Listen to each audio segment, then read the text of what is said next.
I had looked out one day and there was an armada of trucks headed down County Road 55A, which is right off Turquoise Trail. Schlumberger was bringing in fracking trucks and fracking chemicals. And so I jumped in my truck, followed them. There was a security guard already set up where you could not approach the well site. Ah, you can see it. That's Black Ferrule number one. It's a capped well now.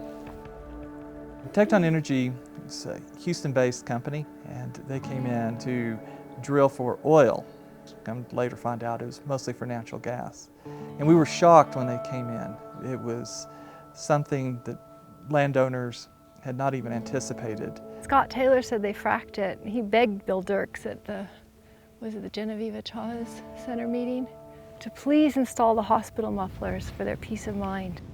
The noise you're generating from that well, it's getting in my head. ¿Qué pasó? You promised you were going to do something about that. Nothing's been done. If this is an example of how you're going to treat our quality of life, why should we trust you? Tecton came in. They're not from here. They thought that they could come in with promises of money and profit and woo this community. They miscalculated.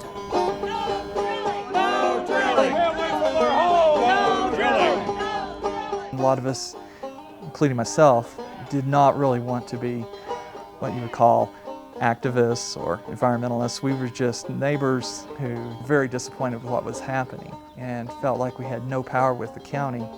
The news spread pretty quickly. Everybody was very concerned about what's going to happen. Have you been surprised at the level of activism that has sprouted up around this oil play in Santa Fe County? There's never been anything like it. It's huge. I think it numbers in the thousands, and I think it's going to grow from there.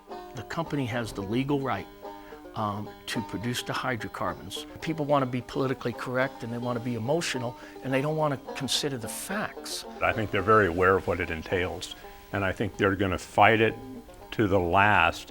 We were educating ourselves, having meetings. I started a blog. The whole focus was to try to have as many voices as possible. We ended up being on the front page news. This was just a crash course in something we never wanted to learn about in the first place. When you're scared, it's not an easy thing to try to learn something from scratch. The only defense that you've got is learning everything you can.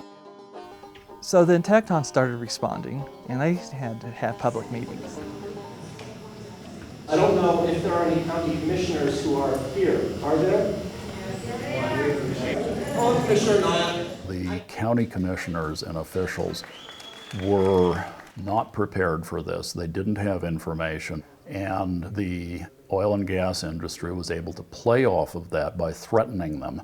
The fact is that the first time Santa Fe County steps over the line that they are not allowed to by law, there will be litigation, and we will protect our right that the legislature set up to produce the hydrocarbons. Then citizens within the community took it upon themselves to go to the county commissioners, educate the county commissioners. We went to all 5 of the commissioners, one-on-one. I think every single one of them came away from that understanding that they weren't chained to what the industry had been telling them. And the county, to their credit, listened to their constituents, listened to the population here, and put on a moratorium against oil and gas development. Then Governor Richardson announced he was putting a moratorium. So now we had double moratoriums, state level and county level. What you're seeing in Santa Fe is democracy. The county should have full right to say what goes on. It's a matter of democracy at the local level. Through this process, they began the oil and gas ordinance, the Santa Fe oil and gas ordinance. The result was one of the most protective county ordinances on oil and gas in the country. And Tecton ended up not developing the oil reserves in Santa Fe rather than go through the scrutiny of a public process. The community really does have a hand in regulation now.